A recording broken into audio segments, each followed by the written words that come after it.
I'm Mike Dowdy, and this is the School Leadership Show.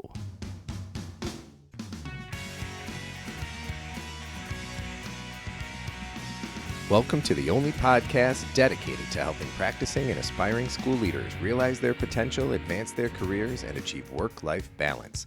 The School Leadership Show brings together the greatest minds from inside and outside of education to deliver you the insights and tools you need to succeed in school leadership.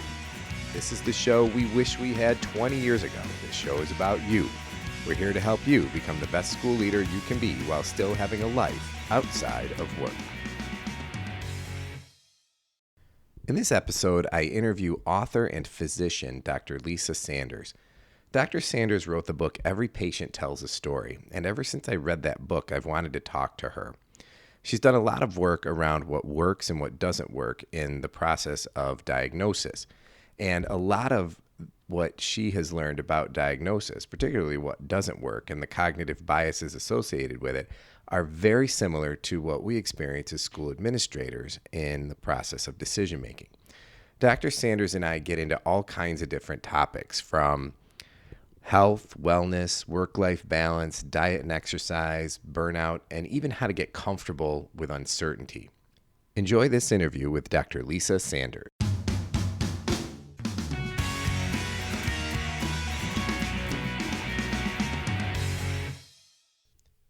Today's episode is brought to you by one of my favorite companies, Black Sox. Their website is blacksox.com, and I'll tell you why they're one of my favorite companies. I've talked a lot about decision-making fatigue before on this podcast and how routines can help you overcome that and put it off as long as possible during the day. Well, Black Sox did that for me. It sounds silly, but I order all my socks from blacksox.com. They come shipped directly to my door, free shipping, and they all match. So I don't have to worry about putting two socks together that match or walking out with one brown sock and one black sock or whatever. So it's been huge for me. I don't have to think about it. It's one less thing in my life. So if you have a chance, go visit blacksox.com, get yourself a sockscription, which is what I have, and you choose the frequency and the style, and they do the rest, and there's free shipping on all of the orders, and just take this as an opportunity to remove one more decision from your daily routine. blacksox.com.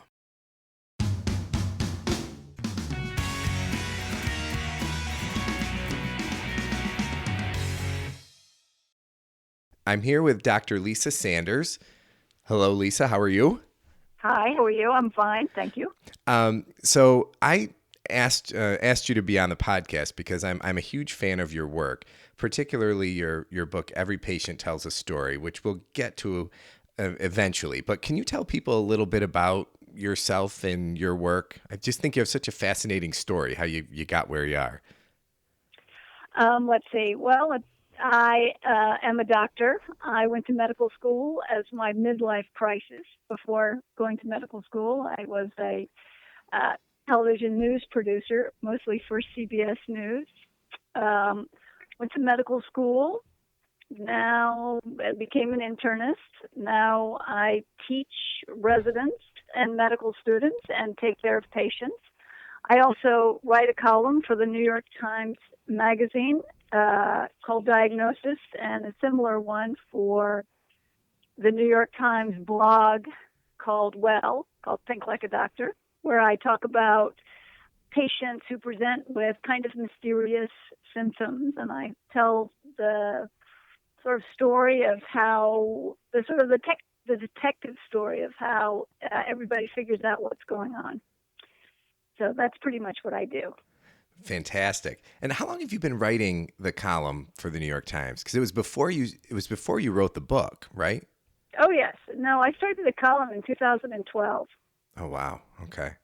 Very cool. So when I read the book, Every Patient Tells a Story, it kind of struck me that the diagnostic process or the process that a physician goes through to make a diagnosis is very similar to the decision-making process kind of in general. And What did you learn about that process of diagnosis and kind of the traps and the, you know, everything that goes into it when you did the research for your book? Um, this is something that I've thought about for a long time. I mean, when I went to medical school, I realized that the the little detective story that takes place every time you see a patient with a new complaint was what was most interesting to me about medicine. And figuring that out was something that I've always been interested in. Um, I I don't know whether I didn't think of it really as a decision making process. I really thought of it as a detective story. And I remember the first time I came to understand this. Let me just say that in on your way to being a doctor, there is absolutely nothing that prepares you for the level of uncertainty that is the practice of medicine. Every test you take, every course you take, has these absolutely rock solid right wrong answers that you can get on the first go. Um, Medicine isn't at all like that, and I didn't really realize that until I was at something called resident report, which is something that residents do throughout their training, if we all go once a day and hear a patient from the time they present for medical attention until a diagnosis is made. But it's done sort of step at a time so you can practice thinking about it and think out loud. And then you finally get to the diagnosis. And I remember seeing that and thinking, oh, this is not a math problem where there's always a pretty much direct and straightforward right or wrong answer. This is a detective story. And I've always been interested in what makes that work well and what makes it work not as well. I'm mostly interested in what makes it work well, though. So, don't let me forget to go back to what makes it work well and not well. But before you go there, how do you get comfortable in that uncertainty? Because I feel like, you know, when the folks that I know who are in leadership positions, you know, sometimes that's difficult to deal with that uncertainty. How do you manage that? I think it's part of maturity, but also I think it's part of a liberal arts training. I mean, I thought about this a lot. A lot of the doctors that I see, I think, go into these super duper subspecialty practices because of their discomfort with this kind of uncertainty, which is, you know, until you get into the people I see are kind of undifferentiated. You know, somebody having a heart attack could be right next to a guy with regular back pain. So they're sort of undifferentiated, and it's up to me to sort of figure out where they are in that. If you're not comfortable with that, then you go into the super duper subspecialty work so that everybody who comes in to see a cardiologist, you can be pretty sure, not absolutely certain, but pretty sure they got a problem with their heart. You know, so I think that everything about becoming a doctor makes you uncomfortable with uncertainty, and a liberal arts education is probably the most important tool you have to become comfortable with uncertainty. I mean, a liberal arts education is all about uncertainty. You know, if you think about any work of art, there's a novel, a poem, a piece of music, a play. There's a kind of suspense, a kind of uncertainty that carries you. It's actually what moves you through the piece, is this desire to see what happens next, to hear what happens next, to get to that resolution, that satisfaction of knowing what's going on. And so I think that kind of education prepares you for uncertainty because you're steeped in it. And wow. And, you know, I never thought of it that way, but yeah. And I would say that I could make an argument that transcends disciplines, that I would say that's not limited to just medicine. And go ahead. I think that's right. I mean, I think that's just true of uncertainty, that, you know, it's part of all of our lives. Now you mentioned there, in your research and your training and your experience, you found that there are things that work well and that may not work so well in terms of the diagnostic process. What are some of those? Well, certainly anybody who understands anything about medicine knows that, like Sir William Osler, the father of modern medicine, said, listen to the patient. He will tell you what he has. And of course, in 1910, when William Osler wrote that, it was actually quite literally true because there was very little else you could do. There weren't any diagnostic tests. So the patient pretty much had to tell you what he had. But I think he meant it in a bigger sense than that. And I think that to that extent, it's still true. If you just listen to the patient, let them tell you the story of what's going on, that will lead you in the right direction to make a diagnosis. Your yes/no questions are not only not better, they're fundamentally much worse. So that's one of the things that I've learned, and it's not just me who's learned it. It's been proved in a lot of different studies that show that history is the most powerful predictor or direction setter for making a diagnosis.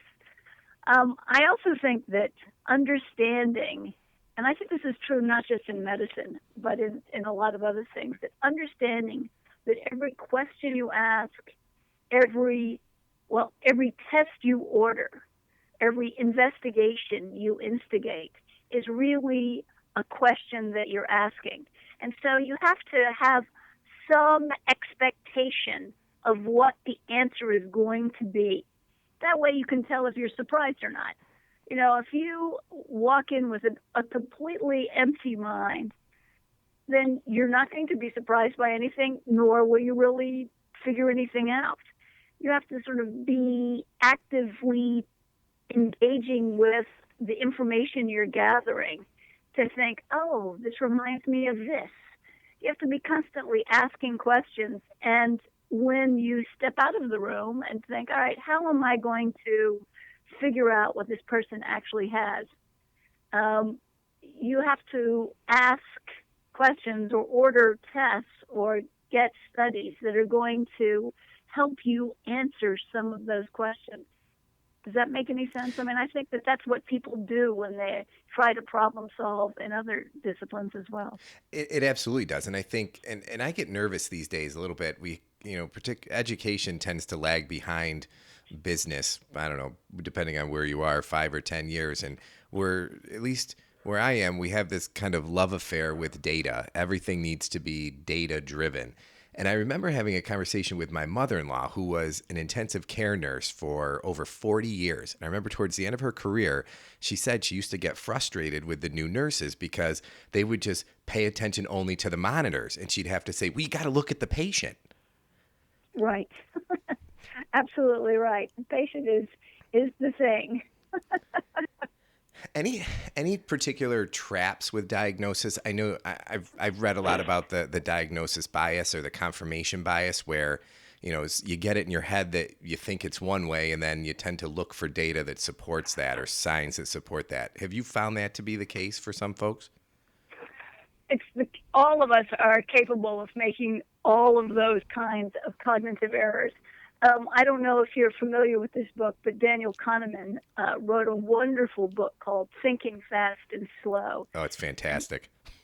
And he really looks at the kind of intuitive decision-making that we do all the time, and looks at some of the biases that can take us out of the right lane and put us going in the wrong direction. They're sort of part and parcel of that intuition. I mean, we don't know how these intuitive sort of observations or revelations come about. And so whenever we use them, they're subject to all these, the premature closure where you fall in love with the first diagnostic puppy that you see.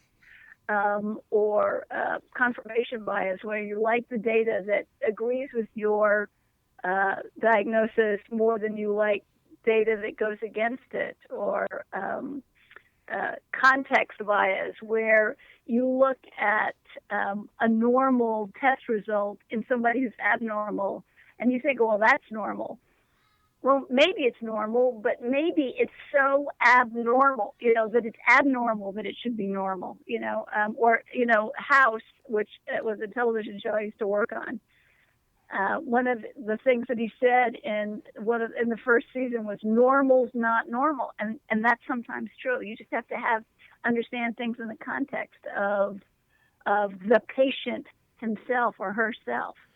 So recognizing that we're all susceptible to those cognitive biases and ways of thinking, how do you train people out of that, or how do you get people to move past those things?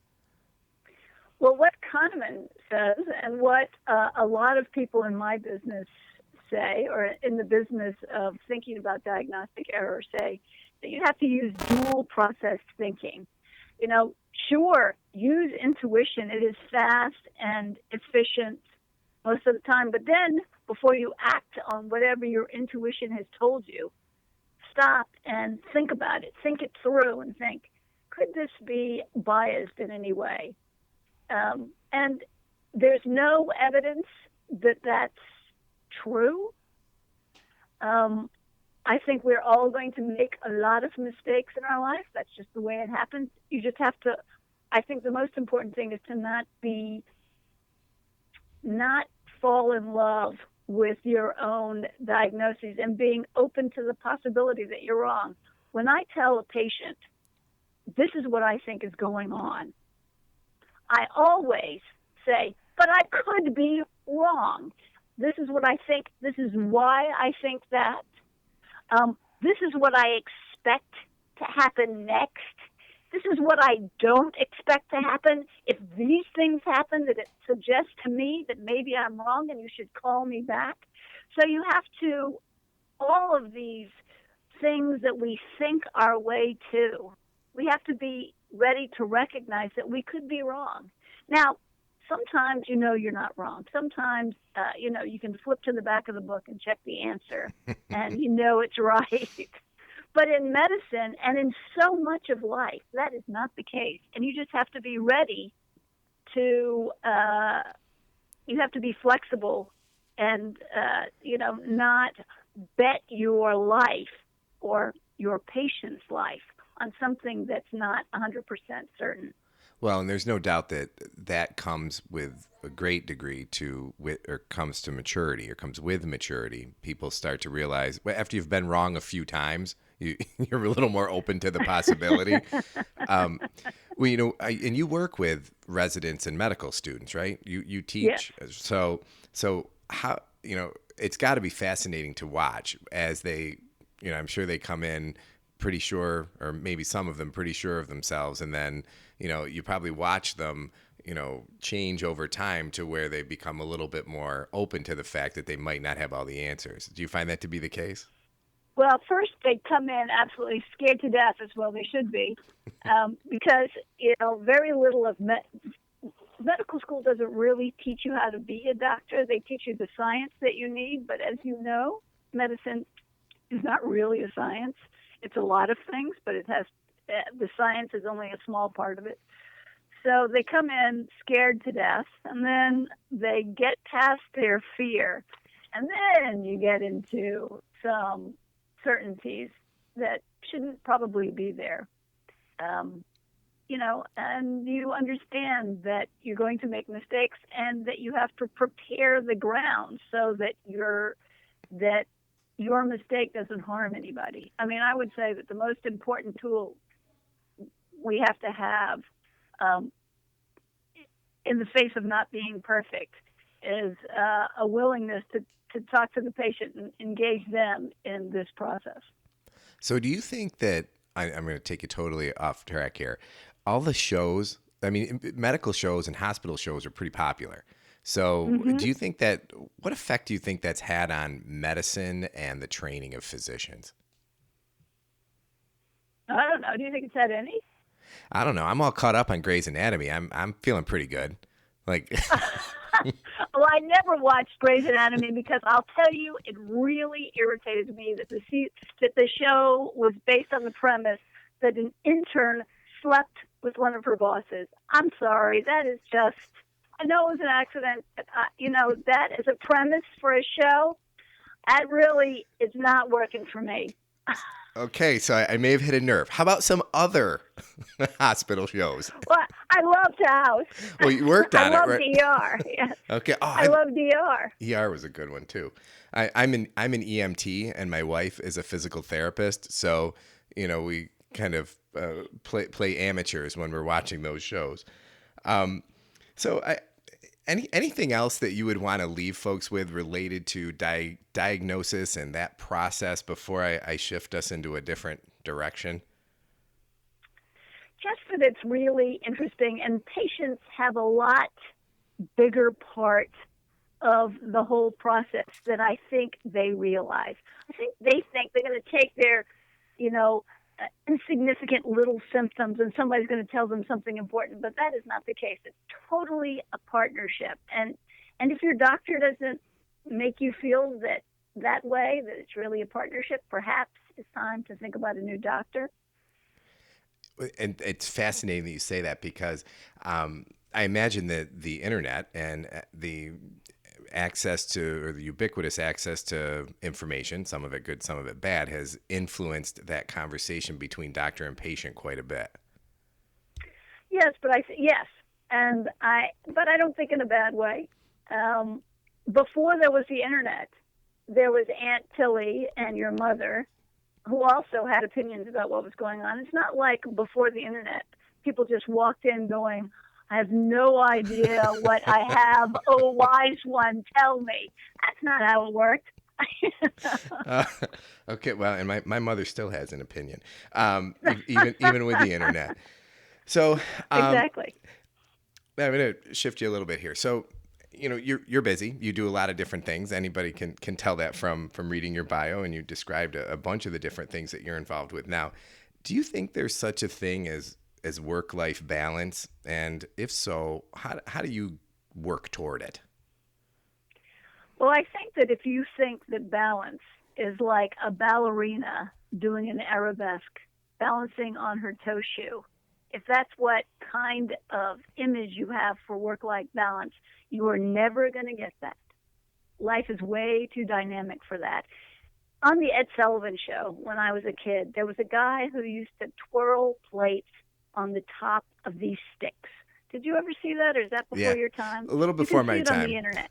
You can see it on the internet. You can find it on YouTube. But this guy used to balance just a regular dinner plate with a rim on the bottom. He would put it on a dowel, this pole. There were thin poles, maybe less than an inch. They certainly could not stand up by themselves. But he would get them spinning. And these poles with plates spinning on the top, he would make them revolve really quickly. And somehow the plate stabilized the pole and vice versa. And he would get 5 or 6 going at a time. And for a moment, they were all perfect. And then one would wobble, and he would go over there and get it going again. And then another one would wobble. That's what work-life balance is attending to everything all at the same time in a very undignified way. So kind of accepting that and knowing that's what life is. That's what it is. Yes, that's what it is. It's very untidy, and you just have to pretend like you're on top of all of this.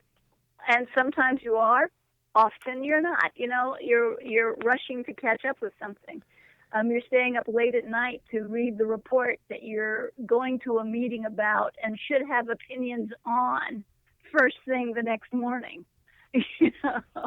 I mean, it's messy, but that's okay. As long as you enjoy everything you're doing, which is a really important part of this, or at least most of what you're doing, then it works out okay. And I think if you talk to any school administrators, particularly building level leaders like school principals and assistant principals, they'll tell you about all the plates they have spinning.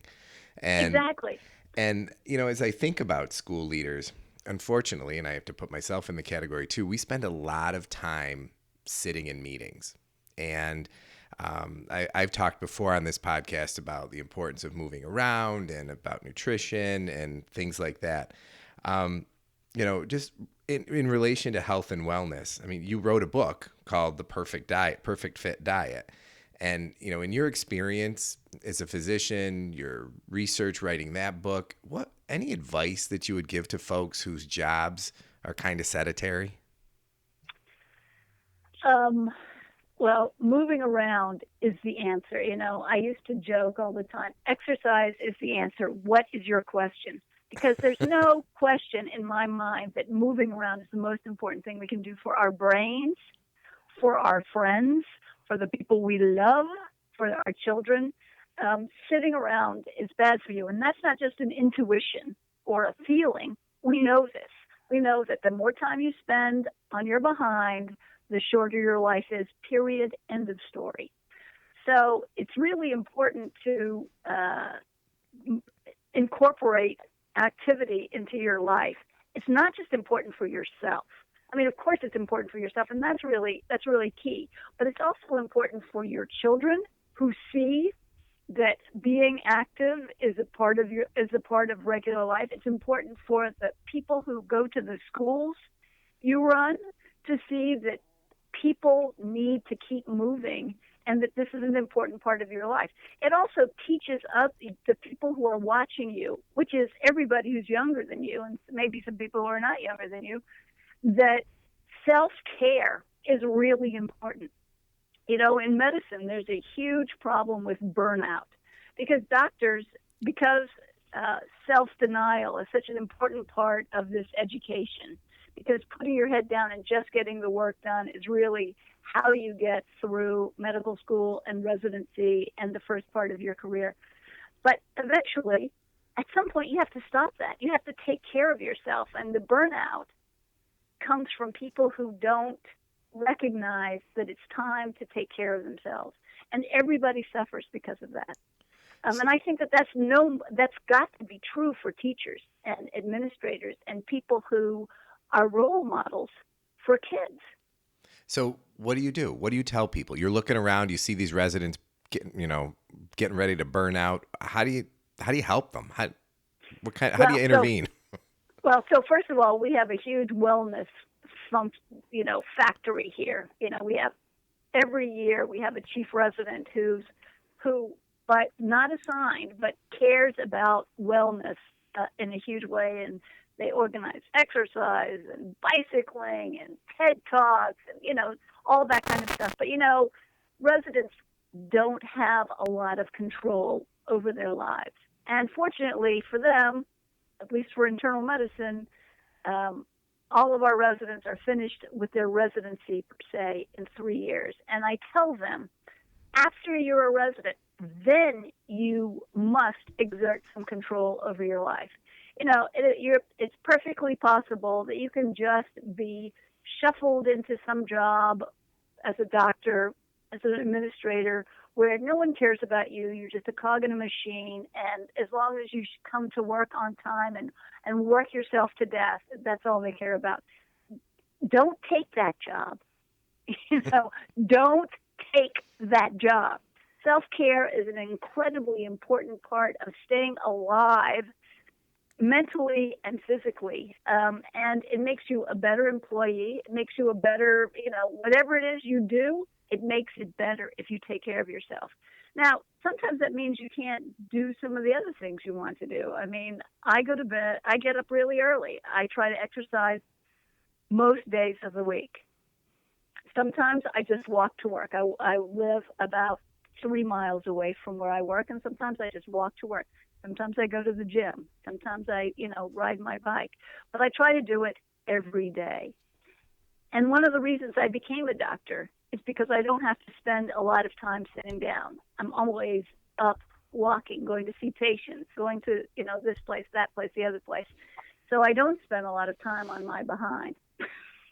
So I'm going to come back to diet a little bit in a second. But so you talked a little bit about your morning. What does your morning routine look like? Because I'm just fascinated by the morning routines of successful people. What's your an ideal morning look like? Well, it depends. So when I'm writing a book, which I'm getting ready to do again later this year, I usually get up and write from like 4 in the morning until 7. And those are, I'm the smartest then. It's too bad you can't do anything besides write then, but I'm the smartest then that I'll ever be for the rest of the day. So I try to get as much done early in the morning as possible. And then I, walk to work or exercise and go to work. And then I either see patients or I supervise residents who are seeing patients, or I teach in a different way. Sometimes I have meetings. The day just falls apart after that. Once you get to work, it's hard. It's hard to say what the routine is. Like today, I didn't have any teaching to do. I wasn't seeing any patients today. So I collaborated with a colleague on research that we're doing. I caught up on the incredible amount of ridiculous paperwork that every doctor is required to do. I set up my next column, or started to set up my next column. I have this to-do list, and I just try to go through my to-do list as much as I can when I don't have other kinds of things that I have to do. So tomorrow I see patients all day. So every day is a different day. So, 4 o'clock. Wow, that's impressive. Well, I have to go to bed early to get there. Now, there's all kinds of things out there about what we should and shouldn't eat. In a nutshell, what do you tell patients? What do you tell your friends? I tell them to eat what Michael Pollan said.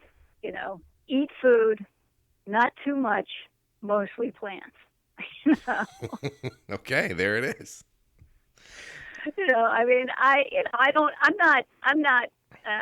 I'm not somebody who, I think you can make anything work as long as you just eat what you're hungry for. But I also think that knowing that eating at home, cooking your own food, is the most wholesome, healthy thing you can do. So if you can figure out how to enjoy cooking, then you'll be in good shape. Because it's when you eat out, all the stuff that they put into foods to make them palatable for the masses, well, they're not so good for you, as it turns out. But even a little bit of that is fine. I mean, even more than a little bit of that is fine, as long as it's in balance, as long as, we eat. There's no secret about food. I mean, it turns out that fruits and vegetables are incredibly good for you, and junk food is, well, junk. But you can make it all work just in the right proportions. But that's the best food advice I've heard in a long time. So thank you for that. So you're busy and you got a lot going on. Any strategies or hacks that you have for maximizing your own personal productivity? Well, first you have to have a calendar that works. You have to have a calendar. Like the only reason I have a smartphone is because it's the only phone that has a calendar that is flexible enough to always be there, let you communicate with your, so that you always know what you're doing. I always look at what I'm doing the night before. I keep a running to-do list. Where do you keep the to-do list? Did you do that on paper or in the phone? Well, I have tried it on the phone, but I have never really incorporated that. So I have, those black and white composition books. Uh-huh. So I have that. So I have the long-term to-do list, which I often keep on my phone. Things that I'm not going to. Maybe I'll only get 1 or 2 done in a week. These are things like take the dog to the vet. Things that are not. They don't have a deadline. They're just things that need to be done eventually. And then I have the things that I need to do this week, and that's pretty much what my to-do list is that I have a list and I add on to it. I copy it over day after day, which is the punishment for not finishing, not getting through it. I'm the same you way. Just think, oh my God, if I have to write this, I'm definitely doing this today because I can't bear writing it down again. Yeah, I got a couple things I've been writing down for the last 2 weeks. I feel your pain on that. I can't get into an electronic to-do list either. I don't know. There are tons of apps and programs. I don't know. I need to write it down. I need to write it down, and I need to see it. And, when you're an intern, your days are filled with to-do lists.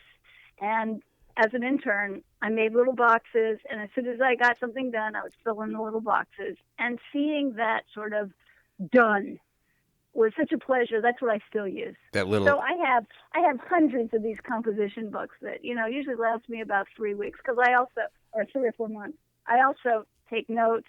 So everything that I do over the period of time that's on the cover of the book. So this book is actually a really fat composition book, and I started it in June, and I'm just about to finish it. I have like 3 pages.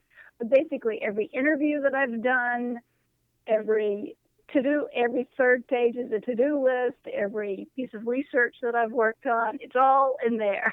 Oh, wow. Now, I've had dozens of them. Now, you mentioned before, a little bit before, that you're working on a new book. Can you tease what's the book about? Are you allowed to say? No, not yet. Okay, I won't push you then. So because what if it turns out to be different than what I thought it was going to be? Well, so working on a book. Any other big projects going on now? Yeah, I have a study. I'm interested in diagnostic error, so I have a study that I'm trying to pull together in diagnostic error, which I can't really talk about yet because it's not done yet. Very cool. I'd like to talk about that one after that one's done, if we can do a part 2. Okay. Okay. So where can people go to learn more about Dr. Lisa Sanders? I don't know.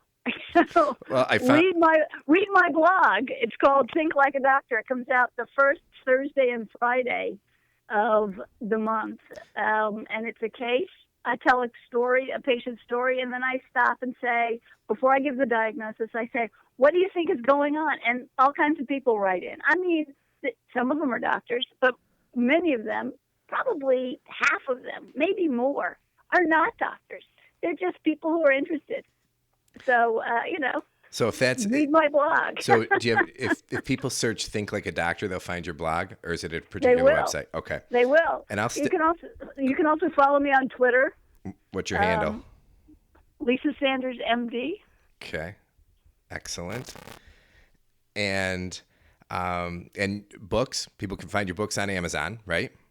Absolutely. Okay, and Dr. Lisa Sanders, I can't thank you enough for taking time to talk with me today. This was just a fascinating conversation, and we talked about so many different things that I'm certain that aspiring and practicing school leaders will get tons out of this. Any parting shots, anything that I didn't ask you that you feel like you have to impart to school leaders?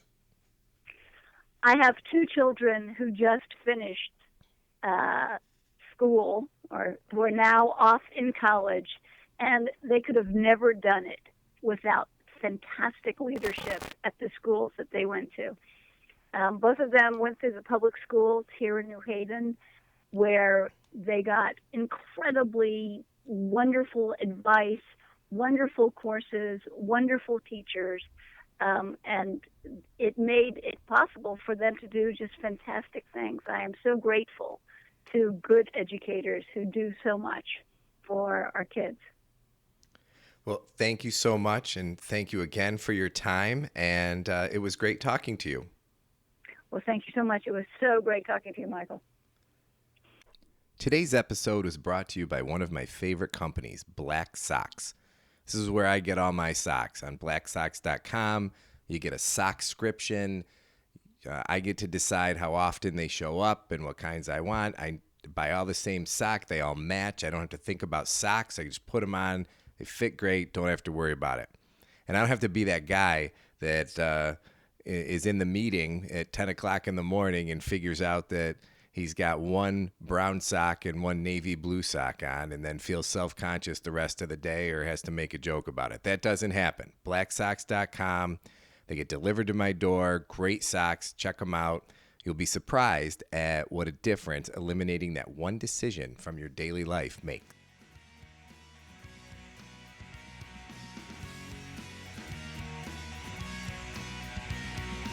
Thanks for listening to the School Leadership Show, a podcast for aspiring and practicing school leaders by school leaders. Send your comments, questions, and show ideas to mike@schoolleadershipshow.com.